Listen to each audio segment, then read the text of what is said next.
अस्सलाम वालेकुम स्टूडेंट्स। आज के लेक्चर में हम लॉ ऑफ डिमांड पे बात करेंगे। माइक्रो इकोनॉमिक सब्जेक्ट है हमारा।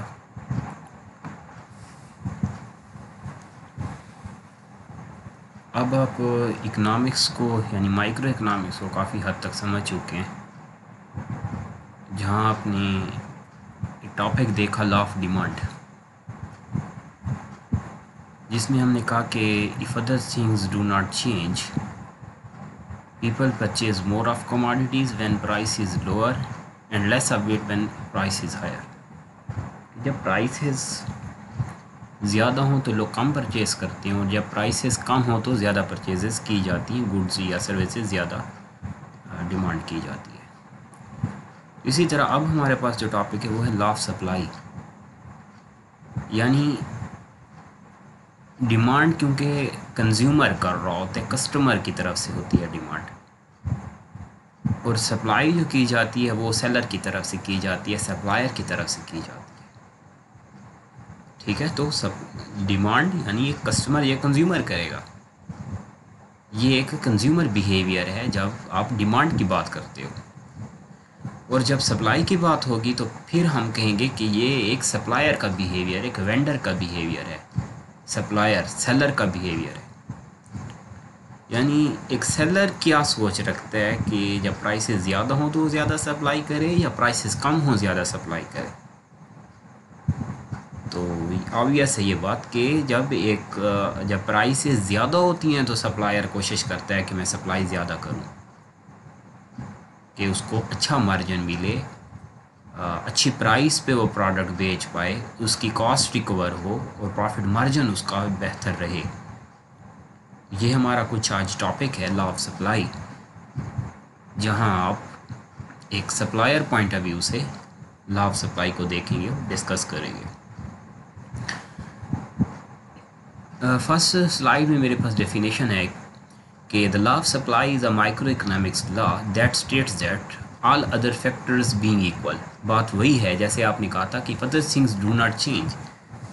लॉ ऑफ डिमांड में भी कुछ एजम्पशंस थी और लॉ ऑफ सप्लाई में भी हम कुछ एजम्पशंस सामने रखेंगे, कुछ एज्यूम करेंगे कि हाँ कुछ फैक्टर्स ऐसे हैं जो चेंज ना हों, जो कांस्टेंट रहें, तो फिर लॉ ऑफ डिमांड वैलिड या ट्रू प्रूव हो सकता है। तो आप ऐसे यही कहेंगे कि all other factors being equal, as the price of goods or services increases, the quantity of goods or service that suppliers offer will increase and vice versa। कि जब प्राइसेस देखें, as the price of goods and services increases, prices यहाँ क्या हो रही हैं, increase हो रही हैं। लॉ ऑफ डिमांड के ये क्या होगा, इन्वर्स होगा, उसके इन्वर्स जाएगा, इन्वर्स रिलेशनशिप में आप बात कर सकते हैं, अगेंस्ट है उसके मीनिंग में। As the prices of goods or services increases, जब prices बढ़ें, the quantity of goods or services that suppliers offer will increase। तो यहाँ से क्या होगा, लोग ज़्यादा से ज़्यादा सप्लायर डिमांड गुड्स ज़्यादा सप्लाई करेगा मार्केट में, ज़्यादा मार्केट में सप्लाई को इंक्रीज़ करेगा, रसद को इंक्रीज़ करेगा। जैसे हम कहते हैं तलब व रसद, तो रसद है ये, इसको इंक्रीज़ करे, एंड वाइस वर्सा। इसका मतलब है कि प्राइसेस कम हों तो कम सप्लाई आती है, प्राइसेस ज़्यादा हों तो ज़्यादा सप्लाई आती है सप्लायर की तरफ से। The law of supply says that as the price of an item goes up, suppliers will attempt to maximize their profit by increasing the quantity offered for sale। अब ये लॉ हमें क्या बताना चाह रहे हैं, हम क्या यहाँ से एनालाइज कर सकते हैं, अखज़ कर सकते हैं कि law of supply says that as the prices of an item goes up, supplier will attempt to maximise their profits by increasing the quantity offered for sale. जब क्वांटिटी सेल के लिए क्वांटिटीज़ कब ज़्यादा ऑफ़र करेगा supplier, जब prices क्या होंगी, increase होंगी, प्राइसेस में इंक्रीज़ आएगा। जैसे प्राइसेस बढ़ती हैं तो सप्लायर फिर उसके इंतज़ार में होता है कि मैं प्रोडक्ट बेचूं और प्रोडक्ट मार्केट में इन करूं या लॉन्च करूं, एक अच्छी मार्केट के इंतज़ार में होता है, अच्छी प्राइसेस के इंतज़ार में होता है। ये है हमारे पास first definition law of supply की। इसी तरह एक और डेफिनेशन हम ले सकते हैं, वही मीनिंग होंगे जो ऑलरेडी डिस्कस हुए। Law of supply states that other things remaining constant, other things हम आगे जाके बात करेंगे कि अदर एजम्पशंस कौन सी हैं। Quantity supplied increases with increase in own price of commodity and vice versa. जब प्राइसेस इंक्रीज़ होती हैं तो उसी प्रोडक्ट की, जिस प्रोडक्ट की प्राइस इंक्रीज़ होती है वही प्रोडक्ट ऑफ़र किया जाता है मार्केट में। ऐसा नहीं है कि आप कहीं के प्राइसेस आटे की इंक्रीज़ हो रही हैं और राइस सप्लाई के, जैसा नहीं हो सकता। जो प्रोडक्ट मार्केट में आप ऑफ़र कर रही हैं उसी की प्राइस इंक्रीज़ होती है तो ऑफ़र किया जाता है। क्लियर? ये हमारे पास लॉ ऑफ सप्लाई की हमने डेफिनेशन ली। इसे थर्ड डेफिनेशन ली जा सकती है, the law of supply state that's other things remaining the same, the quantity supplied of a commodity is directly or positively related to its price। इसका मतलब है कि क्वांटिटी सप्लाई जो की जा रही होती है, ऑफर की जा होती है, वो पॉजिटिवली या डायरेक्टली रिलेट करती है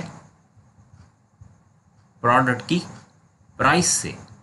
प्राइस बढ़ेगी तो सप्लाई बढ़ेगी, इसलिए तो पॉजिटिवली कह रहे हैं। प्राइस कम होगी तो सप्लाई कम होगी, प्राइस में कमी आती है तो सप्लाई में कमी आती है, प्राइस में इंक्रीज़ आता है तो सप्लाई में इंक्रीज़ आता है। इसके इसीलिए हमने कहा डायरेक्टली और positive related to its price. In other words, when there is a rise in the price of commodity, the quantity supplied of it in the market increases, and when there is a fall in the price of commodity, its quantity supplied decreases, other things remaining the same. Thus the supply curve of commodity slopes upward from left to right। जब हम curve बनाएंगे, जब हम graph बनाएंगे तो आप देखेंगे ये अगेंस्ट होगा। डिमांड कर्व कहाँ गया था? डाउन साइज गया था, डाउनवर्ड गया था, डाउन साइजिंग होती है उसमें। और लॉ ऑफ सप्लाई में जब आप कर्व बनाएंगे, सप्लाई का जब आप ग्राफ बनाएंगे अपवर्ड होगा। यानी पहले हम कर्व पे बात हुई तो कर्व वहाँ ये था कि हमने कहा जब डिमांड और प्राइस की वजह से डिमांड, प्राइस कम होने की वजह से डिमांड बढ़ती है तो कर्व जो है, जो ग्राफ है, वो राइट साइड पे मूव करता है, राइट साइड पे डाउनवर्ड जाता है। लेकिन सप्लाई में क्या होगा? अपवर्ड जाएगा, बिल्कुल मीन्स के सेम रिलेशनशिप में पॉजिटिव रिलेशनशिप शो होगा वाई और एक्स का। अब कुछ हम समराइज़ कर सकते हैं यहाँ से कि the law of supply says that a higher price will induce producer to supply a higher quantity to the market. यहाँ ये आपको क्लियर हो रहा है कि सप्लायर मार्केट में प्रोडक्शन या सप्लाई को, या एक प्रोड्यूसर सप्लाई को, एक मैन्युफैक्चरर उस वक्त सप्लाई ज़्यादा करते हैं मार्केट में जब प्राइसेस ज़्यादा हों। पहली बात, supply in the market can be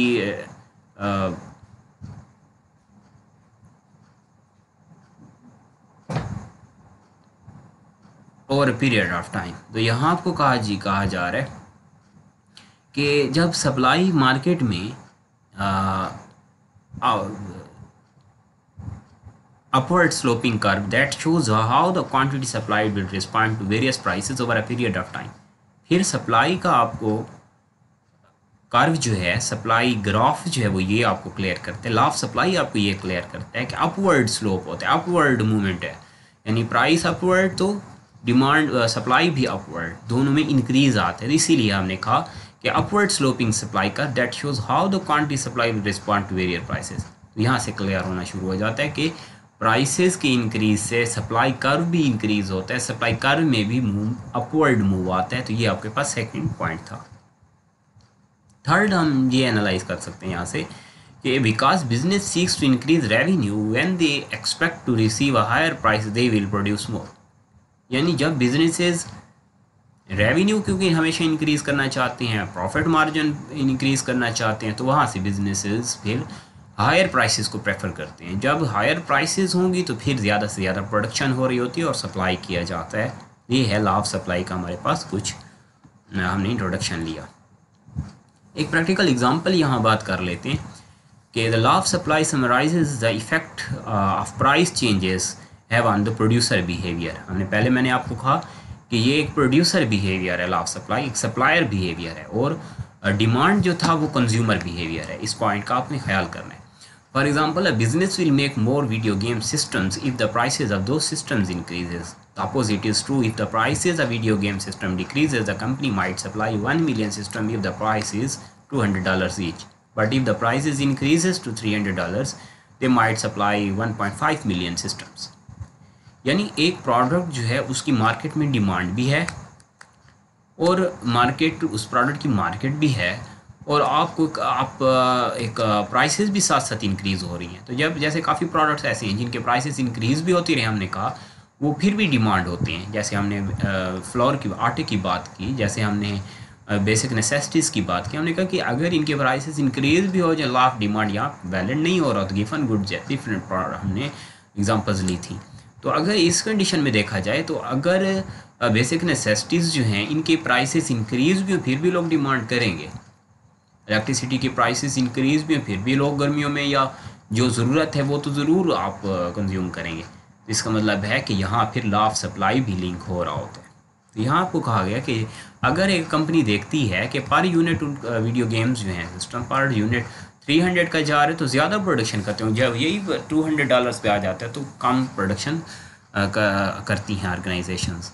To further illustrate this concept, consider how gas prices work. When the price of gasoline rises, it encourages profit-seeking firms to take several actions: expand exploration for the oil reserves, drill for more oil, invest in the more pipelines and oil tankers to bring the oil to the plants where it can be refined into gasoline, build new oil refineries, purchase additional pipelines and trucks to ship the gasoline to. ये एक example आपको दी गई कि अगर एक refinery है, एक company है, ऑर्गेनाइजेशन है या फर्म है, तो वो देखती है कि जैसे डिमांड बढ़ी है, जैसे डिमांड इंक्रीज़ हो रही है, तो वो गैसोलाइन की ज़्यादा से ज़्यादा फॉर एग्ज़ाम्पल एक्सप्लोरेशन है या उसके रिज़र्व्स हैं या उसकी ड्रिलिंग हो गई या ज़्यादा से ज़्यादा पाइपलाइन में इन्वेस्ट है, पाइपलाइनिंग का नेटवर्क बढ़ाया जाएगा, पाइपलाइन नेटवर्क, ताकि ज़्यादा से ज़्यादा यहाँ से रेवेन्यू जनरेट की जा सके हाईएस्ट प्राइसेस पे। लेकिन अगर इनके प्राइसेस कम होना शुरू हो जाएं तो फिर आप देखेंगे कि इसमें इतने ज़्यादा इन्वेस्टमेंट नहीं होगी, नहीं की फर्म्स की तरफ से फर्म्स करेंगी। तो ये आप देख रहे हैं एक प्रैक्टिकल एग्जांपल, जहाँ आप जो भी लिखना चाहें बुक्स के पेजेस में साथ शेयर करूँगा, वहाँ से भी आप देख सकते हैं। बहुत ईजी एग्जांपल्स दी गई हैं तो आप फॉलो कर सकते हैं यहाँ। अब एजम्पशन ज़रूरी हैं, फिर हम कर्व की तरफ जाएंगे, शेड्यूल ले लेंगे और कर्व बनाएंगे। पहले ये देख लें, जैसे हमने कहा कि other things do not change, और हम ये भी हमने कहा कि if other things being equal, तो वहाँ आप देख लेते हैं कि कौन सी ऐसी एजम्पशंस हैं कि अगर ये फैक्टर्स एज्यूम किए जाएँ या ये चेंज ना हो तो फिर लॉ ऑफ सप्लाई ट्रू है, फिर वैलिड है या प्रूव हो सकता है। फर्स्ट हो सकता है input cost remains unchanged. Input cost first point है मेरे पास, अनचेंज्ड। इनपुट में क्या कह रहे हैं आप? इनपुट मींस के कॉस्ट ऑफ प्रोडक्शन, वो वेजेस हैं, वो लेबर है, वो रॉ मटेरियल है, वो टैक्सेस हैं, ये कॉस्ट ऑफ प्रोडक्शन है। फैक्ट्री ओवरहेड है यानी मशीनरी हो गया, कैपिटल कॉस्ट हो गई, ये कुछ ऐसे फैक्टर्स हैं जो आपके पास होंगे तो आप प्रोडक्शन करेंगे, अदरवाइज आप प्रोडक्शन नहीं कर सकते। लेकिन ये चेंज ना हो, अगर ये कास्ट चेंज होना शुरू हो जाए तो फिर लॉ ऑफ डिमांड आप पहले डिस्कस कर लेते हैं। The cost of production involves a number of areas like the raw material, machinery, capital cost and labour cost. There should be no change in the cost of production for the law of supply to operate. It is but natural that any change in the cost of production will change the supply due to fluctuations in prices। बात ये हो रही है कि अगर cost of production increase होगी तो product महंगा बनेगा, जब प्रोडक्ट महंगा बनेगा तो जो फर्म्स हैं वो कम प्रोडक्ट बनाएंगी। अगर एक ऑर्गेनाइजेशन 10,000 में 10 प्रोडक्ट्स बनाती हैं और यही प्रोडक्ट्स 10,000 से 12,000 कास्ट हो जाए तो अब 10 प्रोडक्ट्स नहीं बनेंगे, अब फॉर एग्जांपल 8 प्रोडक्ट्स बनेंगे। यानी जितनी कास्ट बढ़ती जाएगी उतने प्रोडक्ट्स, उतनी प्रोडक्शन कम होगी, क्योंकि ऑर्गेनाइजेशन के पास तो कैपिटल वही है, फिक्स्ड है, या लेबर वही है जो अवेलेबल लेबर है, तो ये मशीनरी, तो आप फिर ज़्यादा प्रोडक्ट नहीं बना सकते। कास्ट बढ़ने से प्रोडक्शन में वॉल्यूम और प्रोडक्शन कैपेसिटी लेवल जो हैं वो डिक्लाइन होना शुरू हो जाते हैं, उन पे प्रेशर पड़ता है। तो पहली बात तो ये होगी कि कास्ट प्रोडक्शन की, कास्ट ऑफ प्रोडक्शन जो है वो कम ना हो, ये हमने फर्स्ट पॉइंट दिया लॉ ऑफ सप्लाई में। इसी तरह सेकंड पॉइंट है technological methods remain constant. Technological methods के this is yet another factor that should not change for the law of supply to applicable. The level of technology used in the process of production should not change. The technological changes also will result into changes in the production cost, thereby fluctuating the supply. Technological methods यहाँ आपको कहा जा रहा है कि technology means के production methods, technical methods of production अगर change ना हो, अगर इनमें चेंज आए तो फिर कास्ट इंक्रीज़ होना शुरू हो जाती है, क्योंकि आपको नई मशीनरी इंट्रोड्यूस करवानी पड़ेगी, या मशीनरी आप टेक्नोलॉजीज जो यूज़ हो रही हैं प्रोडक्शन में वो आउटडेटेड हो जाती हैं। अगर एक्सपायर हो जाए, आउटडेटेड हो जाए, तो फिर एक कॉस्टली या एक एक्सपेंसिव टेक्नोलॉजिकल मेथड्स अगर ऑर्गेनाइजेशन यूज़ करेगी तो वहाँ से प्रोडक्शन कास्ट बढ़ेगी।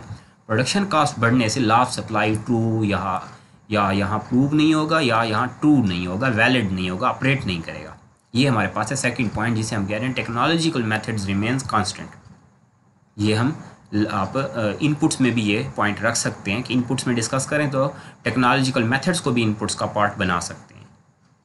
कि पहले अगर एक ऑर्गेनाइजेशन है वो एक आउटडेटेड या एक मैनुअल काम कर रही है और उसको टेक्नोलॉजिकल मेथड्स पे आप ले आते हैं तो फिर कास्ट बढ़ जाएगी, या टेक्नोलॉजिकल मेथड्स पे आएंगे तो फिर उसके लिए आपकी लेबर कास्ट बढ़ सकती है, आपको वर्कर्स और लेने पड़ेंगे, फर्दर कुछ भी हो सकता है, तो यहाँ फिर कास्ट बढ़ रही है।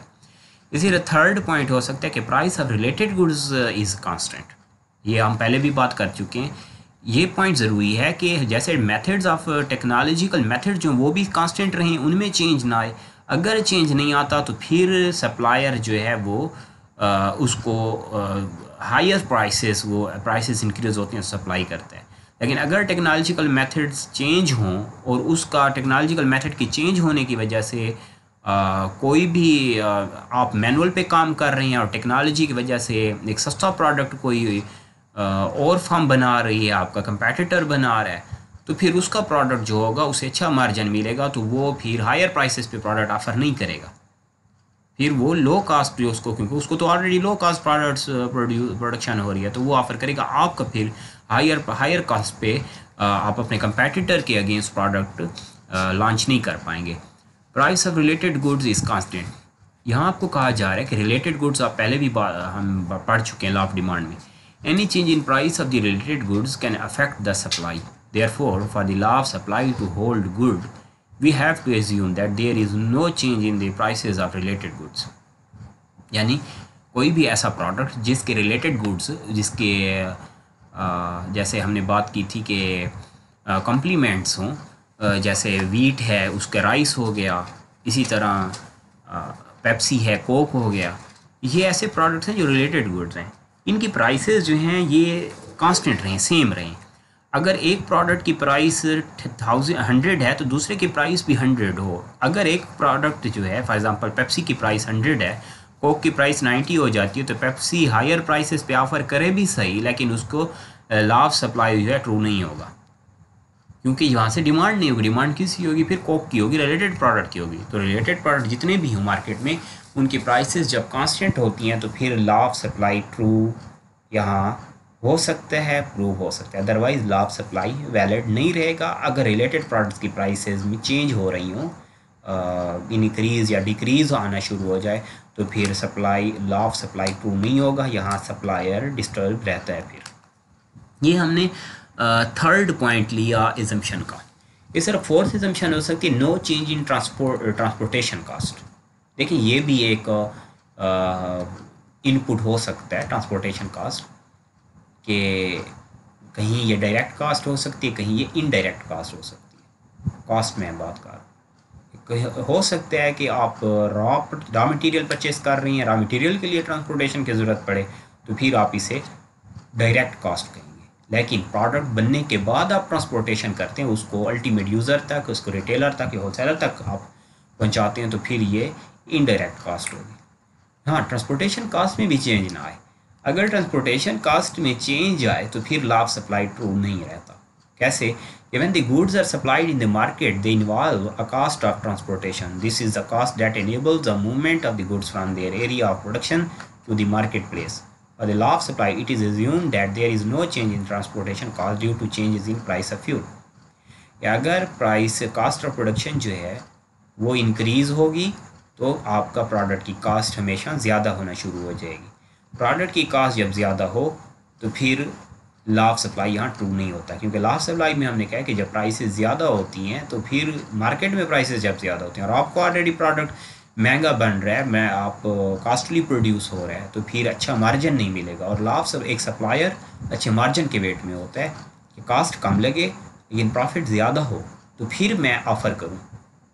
लेकिन जब आप इतनी हायर कास्ट लगा चुके हैं, हाईएस्ट कास्ट लगा चुके हैं, तो फिर उसकी रिकवरी के लिए फिर एक सप्लायर नहीं देखता कि प्राइसेस ज़्यादा उसे मिल रही हैं या उसको एवरेज मिल रही हैं, वो फिर सप्लाई करते हैं ताकि वो एक हायर कास्ट जो है वो उसकी संक ना हो, वो भी रिकवर हो जाए, क्योंकि डर रहता है एक हायर कास्ट के साथ। तो इस जो लॉस का जो चांसेस हैं या ख़तरा है, उससे बचने के लिए फिर सप्लायर अपनी हाईएस्ट या एक्सपेंसिव कास्ट को रिकवरी के लिए फिर ज़्यादा प्राइसेस नहीं लगता, फिर वो कोशिश करता है कि कॉस्ट प्लस फॉर एग्ज़ाम्पल एक सूटेबल प्रॉफिट या सूटेबल रिटर्न का फिर वो की तरफ ज़्यादा फोकस कर रहा होता है। तो ये ज़रूरी है कि ट्रांसपोर्टेशन कास्ट में चेंज ना आए। अगर ट्रांसपोर्टेशन कास्ट चेंज हो तो वहाँ लाभ सप्लाई ये एक कास्ट है, इनपुट हम इसे कह सकते हैं।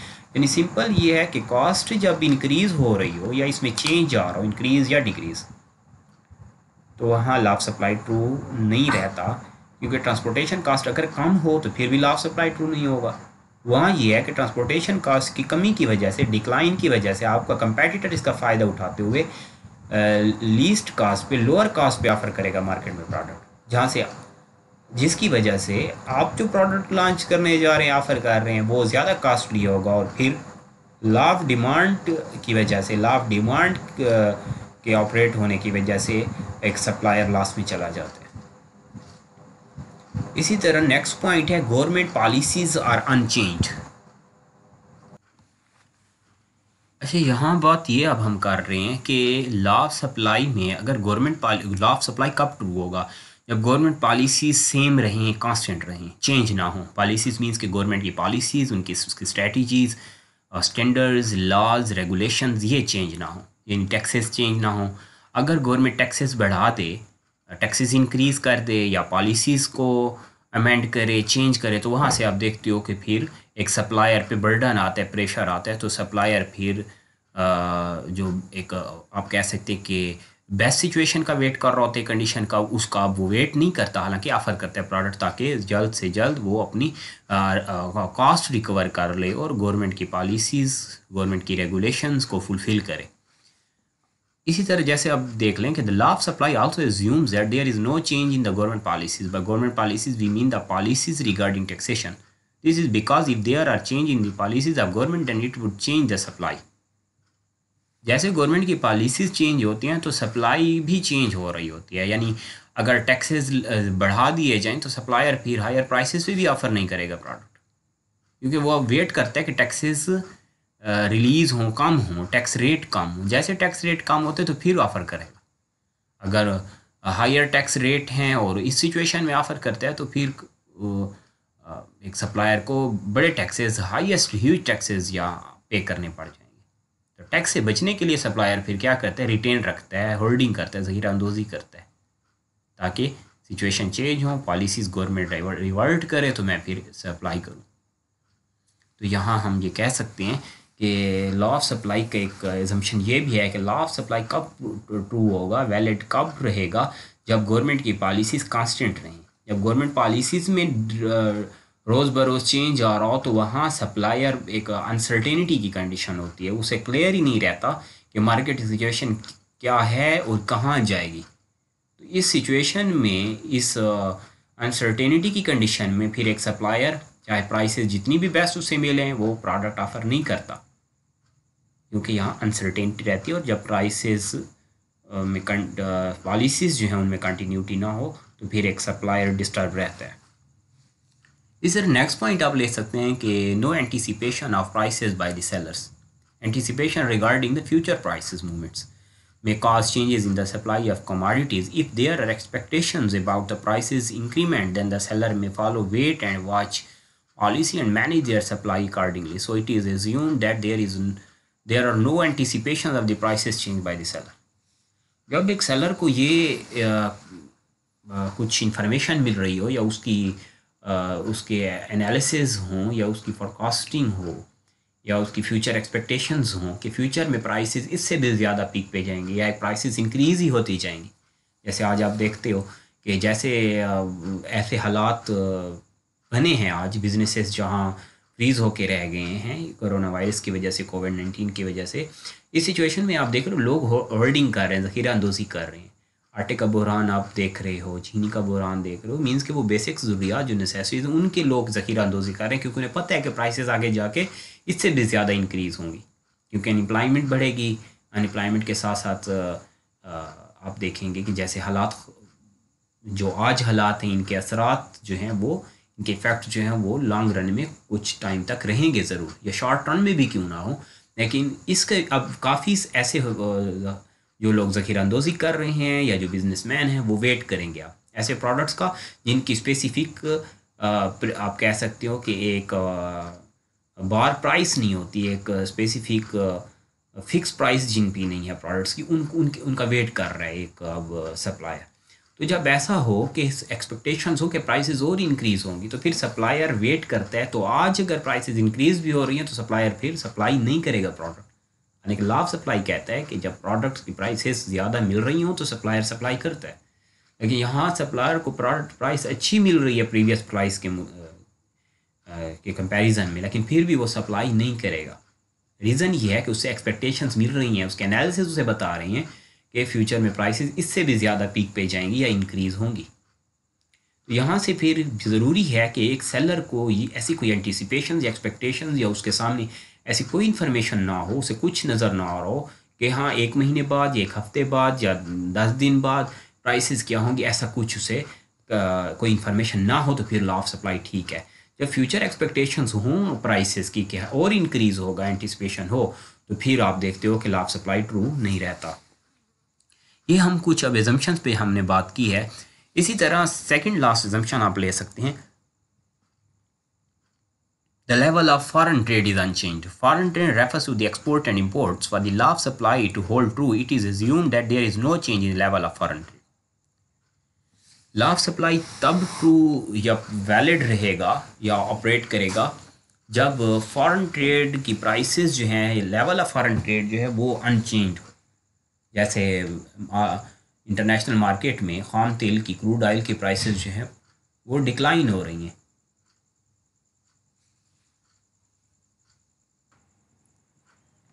इसी तरह लास्ट हमारे पास पॉइंट है no change in climate conditions, यानी क्लाइमेट कंडीशंस यानी वेदर कंडीशंस जब में चेंज ना आए, सेम रहें, तो फिर लॉ ऑफ सप्लाई ठीक है। और जब ऐसी कंडीशंस हों जैसे लैंडस्लाइडिंग्स हैं, फ्लड्स हैं, अर्थक्वेक्स हैं, नेचुरल डिज़ास्टर्स हैं, नेचुरल क्लाइमेट चेंज आता है, तो उससे भी लॉ ऑफ सप्लाई जो है इफ़ेक्ट होता है। The law of supply also assume that the weather conditions do not change. Natural climate like droughts, landslides, floods and so on affect the supply of the commodities, and hence the weather conditions are assumed to be unchanged while stating the law of supply. So it can be seen that the above factors are considered as assumptions to the law of supply. Why these factors are held constant? This is because if these factors change, then they will affect the supply, and the law of supply will not hold true because, as mentioned earlier, the law of supply is based on the price of commodity and not on the other factors.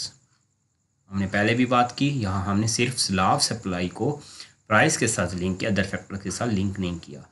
हम ये सिर्फ कह रहे हैं कि when prices increase law of supply increase, when price decrease law of supply decrease of a commodity.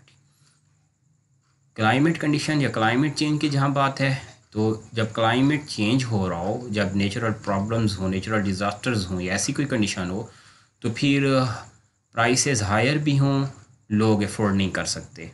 जब supplier higher offer भी कर ले प्रोडक्ट, तो वहाँ से डिमांड नहीं रहती प्रोडक्ट्स की, प्रोडक्ट डिमांड नहीं बनती। एक पॉइंट। दूसरा ये है कि जब नेचुरल कंडीशंस या वेदर कंडीशंस जो हैं वो चेंज हो रही हों, तो जैसे अगर विंटर प्रोडक्ट्स हैं, उनको विंटर सीज़न में अगर ऑफ़र कर दिया जाए हायर प्राइसेस पे, और वहाँ से विंटर कंडीशंस जो है वो चेंज हो रही है, वेदर चेंज हो रहा है और वो समर में इन होना शुरू हो जाता है, या वैसे ठंड नहीं रहती, तो फिर आप देखते हो कि फिर सब आगे डिमांड नहीं रहती ऐसे प्रोडक्ट्स की, तो वहाँ फिर लॉ ऑफ सप्लाई ट्रू नहीं रहेगा। फिर सप्लायर चाहे जिस प्राइस पे भी सप्लाई करे, प्रोडक्ट ऑफ़र करे या लॉन्च करे, तो उसका प्रोडक्ट वहाँ फर्दर मार्केट में एक्सेप्ट नहीं हो रहा होता, उसकी सेल इंक्रीज़ नहीं हो रही होती, सेल नहीं बढ़ रही होती। तो ये हमारे पास था लॉ ऑफ सप्लाई, जहाँ हमने आज के लेक्चर में डेफिनेशन देखी और एजम्पशंस देखें। इसी तरह नेक्स्ट लेक्चर में हम लॉ ऑफ सप्लाई पर एक स्केजुअल और एक ग्राफ लेंगे, ग्राफिकल प्रेजेंटेशन इसकी देखेंगे कि किस तरह हम एक ग्राफ में पुट कर सकते हैं, ग्राफ की कंडीशन में लॉ ऑफ सप्लाई को देख सकते हैं। लॉ ऑफ सप्लाई यहाँ कंप्लीट नहीं हुआ। ग्राफ के बाद हमारे पास एक्सेप्शंस भी होंगी, जैसे हमने लॉ ऑफ डिमांड में बात की थी। इन एक्सेप्शंस को भी देखना ज़रूरी है लॉ ऑफ सप्लाई में। जब एक्सेप्शंस हम देख लेंगे, एक्सेप्शंस कंप्लीट करने के बाद ही हम कुछ कह सकेंगे कि अब हम लॉ ऑफ डिमांड कंप्लीट कर चुके हैं। तो आज हमने फर्स्ट पार्ट देखा लॉ ऑफ सप्लाई का। यहाँ कोई प्रॉब्लम या इशू रहे ज़रूर बताना है। Thank you so much. अल्लाह हाफिज़।